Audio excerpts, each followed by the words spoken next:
In war, a soldier's faith is placed in his weapon and his hope in his ammunition. But what happens when that last hope is gone? When the final cartridge is spent and the last shell casing clinks to the frozen ground? This is not a story of surrender. This is the story of when 5,000 men fired, their last bullets, and the brutal, desperate battle that followed.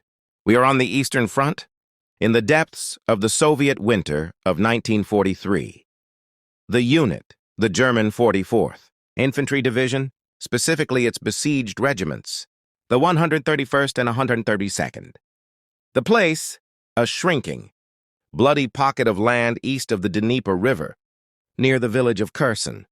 Their orders were simple: hold at all costs. But no one anticipated the cost would be measured in steel and blood and sheer human will. By late October 1943, the German Southern Front was collapsing. After the catastrophe at Kursk, the Red Army was driving westward with relentless force in what would become known as the Lower Dnieper Offensive.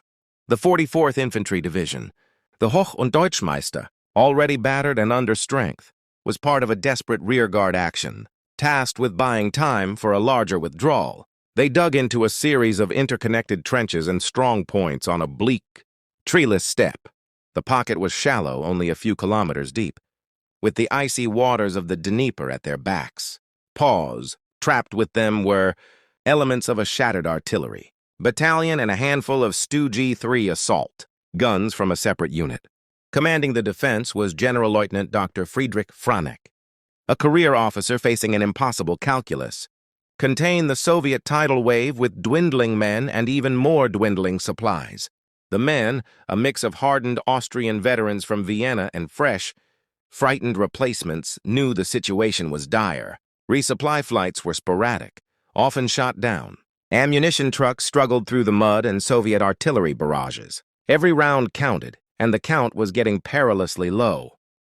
The morning of November 3rd dawned under a leaden gray sky. The temperature hovered just below freezing. At 0630 hours, the world erupted. A massive Soviet preparatory barrage from over 200 guns and Katyusha rocket launchers began to walk across the German positions. The earth trembled for 45 minutes, churning the frozen mud, collapsing trenches, and silencing several key machine gun nests. As the barrage lifted, the infantry came. Waves of men from the Soviet 28th Army advanced across the open ground. The German line, though shaken, held firm. Initially, MG-42s chattered, rifles cracked, and the few remaining Paquet anti-tank guns barked, cutting down the first assaults. But the attacks were relentless, probing for weakness. By noon, the forward listening posts had been overrun.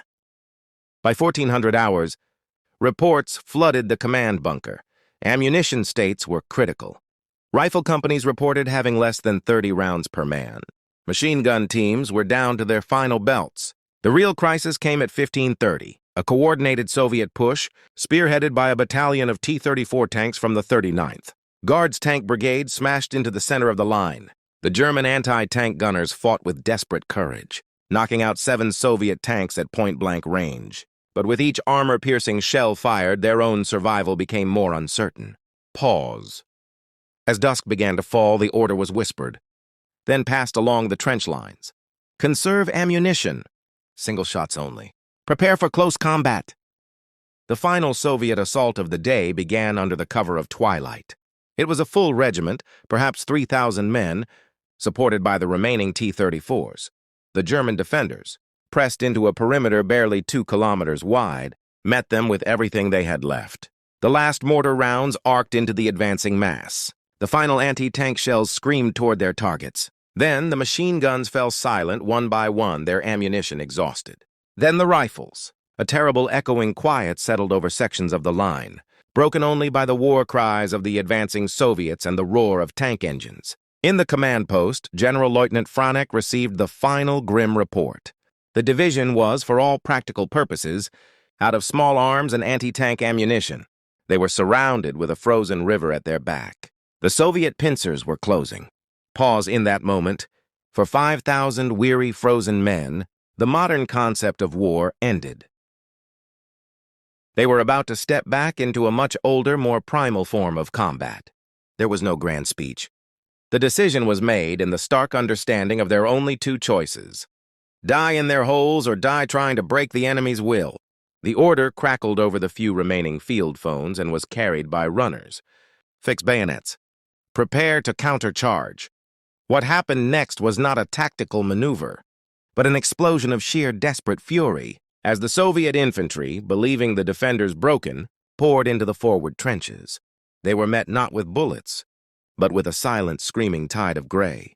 German soldiers, wielding rifles as clubs, spades, bayonets, and bare fists, erupted from their positions. They fought with entrenching tools, with knives, with helmets, and with rocks. It was close, brutal, and intimate carnage. The shock of this sudden violent melee was absolute.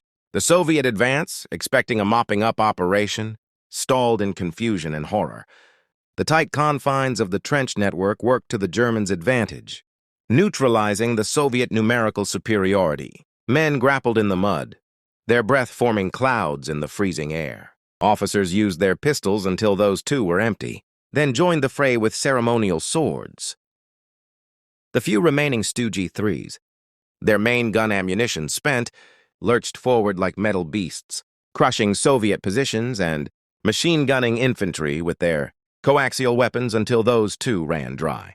The battle had devolved into a primordial struggle of survival.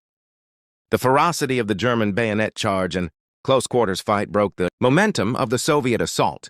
In the darkness and chaos, the Soviet forces, having suffered heavy casualties in the unexpected melee, pulled back to reorganize. This pause, bought with blood and cold steel, was everything. Under the cover of that night, a perilous evacuation across the Dnieper began, using every available raft and boat. The wounded went first, then the remnants of the shattered units. By dawn on November 4th, the pocket was empty. The 44th Infantry Division had escaped annihilation, but at a staggering cost. Of the roughly 5,000 men who fought in that pocket, only about 1,200 made it across the river, many wounded and all without their heavy equipment. They left behind hundreds of their dead comrades in the frozen trenches. Soviet casualties were also severe, with estimates of over 2,000 killed and wounded in the repeated assaults and the final, brutal close-quarter combat. While the action was not a victory in any strategic sense, the ground was lost, it became a legend within the German army on the Eastern Front.